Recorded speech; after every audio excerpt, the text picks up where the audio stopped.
पहिले प्रथम धन्यवाद तुमच्या माध्यमातून की तुम्हीच सांगितलेलं आहे की जनतेच्या मनातलं काय आहे ते. कारण मागील 2 टर्म मी इथे नगरसेविका आहे. त्याचप्रमाणे आता वाढीव ही 3 वर्ष मिळाली. जर इथे उत्तमचा विकास झाला नसता तर आज एवढे कॉन्क्रीटचे रस्ते झाले नसते. आज सुसज्ज अशा शाळा झाल्या नसत्या. आज असे सुसज्ज असे ब्रिज झाले नसते.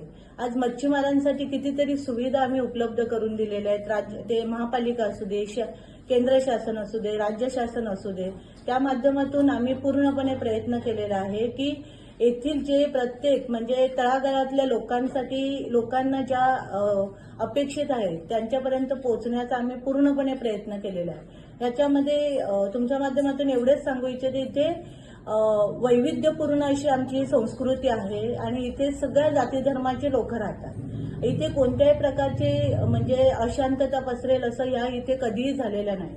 कारण आमचा जन्मही इथलाच आहे आणि आम्ही सगळे जाती धर्माचे लोक इथे व्यवस्थितपणे आणि गुण्यागोविंदाने राहत आहोत.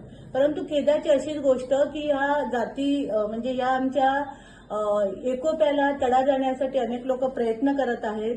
परंतु तो प्रयत्न आमचे लोकच आणून पाडतील याच्यावर मला विश्वास आहे. मॅडम, ते इथे डम्पिंग आहे, डम्पिंगचे भरपूर ते कधी कधी तर असा आग लागतो आणि लोकांना भरपूर त्रास होतात प्रदूषणचा.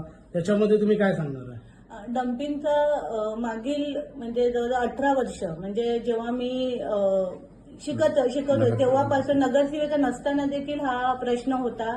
परंतु त्याच्यामध्ये वारंवार आपल्या माध्यमातून मी स्पष्टपणे आणि जाहीररित्या सांगू इच्छिते की जेव्हा हा महासभेमध्ये हा प्रश्न आला डम्पिंग ग्राउंडचा, त्यावेळेला मी माझ्या माध्यमातून प्रत्येक वेळेला तो प्रश्न उचलण्याचा प्रयत्न केलेला आहे की ह्याच्यावर काहीतरी ठोस असा उपाय व्हावा आणि त्यासाठी आम्ही आमच्या पद्धतीने प्रयत्न करत आहोत. जरी प्रशासन त्याच्यामध्ये म्हणजे अयशस्वी झालं असलं परंतु आम्ही प्रयत्न करत आहोत आणि त्याच्यामध्ये जास्तीत जास्त प्रशासनाच्या मागे लागून तेथील हा डम्पिंग ग्राउंडचा प्रश्न जवळजवळ लवकरात लवकर सुटेल यासाठी आताही आम्ही कटिबद्ध आहोत आणि याचं आश्वासन देतो आपल्या माध्यमातून की आम्ही याच्या पुढेही म्हणजे डम्पिंगचे आंदोलन असू दे किंवा प्रत्येक कार्यामध्ये आम्ही त्यांच्या सोबत असू.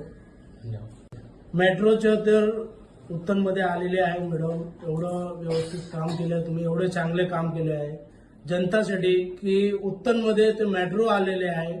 त्याच्यामध्ये काय बोलणार आहे तुम्ही? मी आपल्या माध्यमातून हे सांगू इच्छिते की मेट्रो कारशेडचा जेव्हापासून विषय आला त्याच्या प्रत्येक दिवसाला किंवा प्रत्येक आंदोलनामध्ये आम्ही सक्रिय